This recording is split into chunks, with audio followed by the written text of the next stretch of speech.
coverage you can count on continues. With Storm Team 10 meteorologist Everett Lau.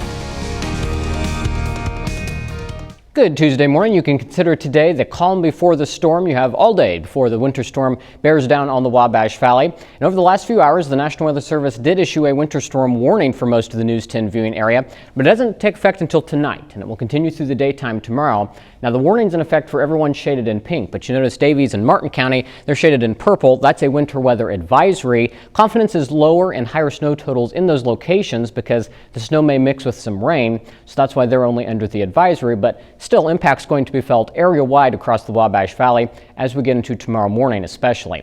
Now, as we look at the Storm Team 10 storm tracker right now, nothing's showing up precipitation-wise. We have some clouds drifting overhead, but there are a few breaks, so we're looking at the possibility for a little more sunshine today, especially compared to yesterday. But also thanks to that clear sky, some frost developed last night, so you may find some of that on your windshield as you get your day started.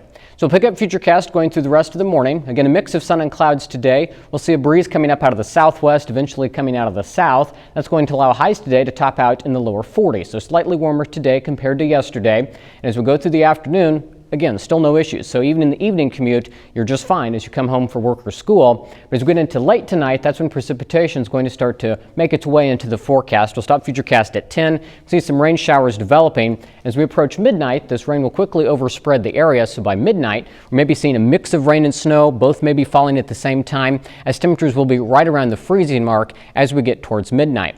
Now, as we get into early Wednesday morning, we're expecting the bulk of the precipitation to transition over to snow. So this is Futurecast at 3 o'clock tomorrow morning. We're looking at widespread snow across the Wabash Valley, and that continues to about 5 o'clock tomorrow morning, 8 o'clock tomorrow morning. Much of the same story.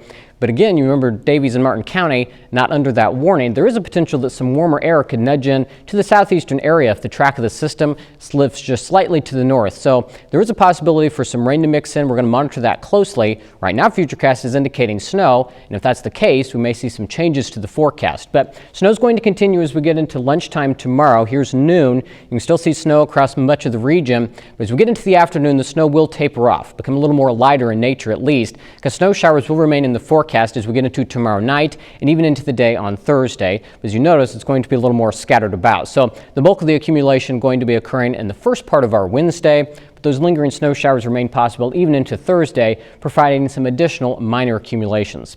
So looking at the snowfall potential through the day on Thursday, looks like most of the region could expect 4 to 8 inches of snow. And while you could see up to 8 inches, that's going to be a localized amount, I think. I don't think it's going to be a widespread 8-inch snow event, but some pockets, especially where those heavier bands set up, could see amounts approach that mark. Now farther to the southeast, again, especially if some rain mix in, expecting slightly lower totals there in the 2 to 5 inch range for the southeastern part of the News 10 viewing area. And a couple other notes to keep in mind with this winter system. Temperatures are going to stay right around the 30-degree mark through the daytime tomorrow. So as a result, there will be some melting happening as the snow falls. So let's say you get 6 inches of snow. By Wednesday night, you're probably not going to measure 6 inches of snow because some of that's going to be melting as it hits the ground. It's going to be a heavy wet snow because temperatures are close to the freezing mark. So if you're going to be doing any shoveling, please be careful. Try to push it instead of lift it because it will be a heavier snow. That means it's going to be good snow for snowmen or snowball fights if you want to get out and play in the snow.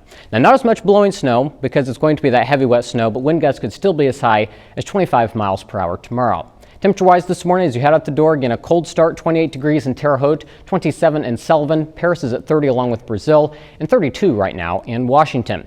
So for today, highs top out in the lower 40s, partly sunny with more clouds in the afternoon. Not too bad of a January day, but a much different story tomorrow. We'll see rain showers move in tonight, then change over to snow as temperatures drop close to the freezing mark, becoming breezy with wind gusts as high as 20 miles per hour out of the east. Then tomorrow, gusts up to 25 miles per hour. We'll see that accumulating snow, especially in the morning, but notice highs in the mid-30s, so pretty fine line between rain and snow. And the 7-day forecast shows lingering snow showers Thursday, flurries on Friday, and another system that could impact us by the end of the weekend.